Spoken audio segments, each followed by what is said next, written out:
योगी मंत्रिमंडल का विस्तार तय, राजभवन पहुंची लिस्ट। ओपी राजभर और दारा सिंह चौहान बनेंगे मंत्री। दारा सिंह को विधान परिषद में भेजने की तैयारी।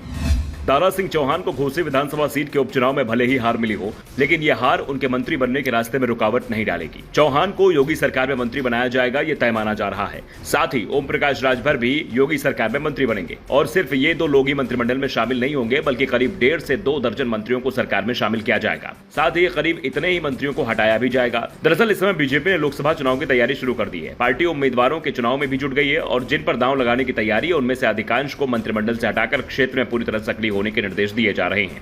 नए मंत्रियों के नाम तय कर लिए गए हैं। दरअसल मंत्रिमंडल विस्तार की खबर योगी आदित्यनाथ के प्रदेश के राज्यपाल आनंदीबेन पटेल से हुई मुलाकात के बाद से लगने शुरू हो गए थे।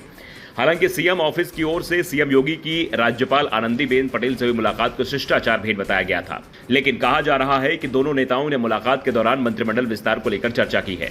इसके साथ ही दावा यह भी किया जा रहा है कि लोकसभा चुनाव के लिहाज से मंत्रिमंडल विस्तार में बीजेपी व सहयोगी दलों के नेताओं को जगह देने जा रही है। मंत्रिमंडल विस्तार में जातीय समीकरण पर विशेष ध्यान होगा। दरअसल ये बात शुरुआत से ही तय मानी जा रही थी कि सुभाजपा के अध्यक्ष ओपी राजभर को मंत्रिमंडल में शामिल किया जाएगा। वैसे ओपी राजभर अपने लिटमस टेस्ट में खरे नहीं उतर पाए हैं। सुभाजपा मुखिया ओपी राजभर ने घोसी उपचुनाव में बीजेपी उम्मीदवार के 50,000 वोटों के अंतर से जीत का दावा किया था, लेकिन दारा सिंह चौहान 42,000 से ज्यादा वोटों के अंतर से हारे। काउंटिंग के दौरान यह भी साफ हो गया कि जिन बूथों पर राजभर समाज का दबदबा था, उन बूथों पर ही बीजेपी उम्मीदवार को हार का सामना करना पड़ा। लेकिन इसके बावजूद ओपी राजभर योगी सरकार में मंत्री बनाए जाने को लेकर पूरी तरह से आश्वस्त हैं और बीजेपी हाईकमान ने भी इसे अपनी हरी झंडी दिखा दी है। दरअसल बीजेपी हाईकमान को लोकसभा चुनाव में ओपी राजभर की जरूरत पड़ती दिखाई दे रही है। इसके साथ ही समाजवादी पार्टी छोड़कर आए दारा सिंह चौहान को भी मंत्रिमंडल में शामिल किया जाना तय माना जा रहा है। दारा सिंह चौहान 2022 विधानसभा चुनाव से पहले बीजेपी छोड़कर सपा में चले गए थे। वो घोसी सीट से विधायक चुने गए थे, लेकिन हाल ही में दारा सिंह ने सपा छोड़कर घर वापसी कर ली थी। घोसी उपचुनाव में सपा के सुधाकर सिंह ने बीजेपी उम्मीदवार दारा सिंह चौहान को बड़े अंतर से हरा दिया है, लेकिन एक दावे के अनुसार दारा सिंह चौहान को मंत्रिमंडल में जगह मिल सकती है। इसके साथ ही दारा सिंह चौहान को पूर्व मुख्यमंत्री व राज्यसभा सांसद दिनेश शर्मा के इस्तीफे के बाद खाली हुई विधान परिषद की सीट से एमएलसी बनाया जा सकता है।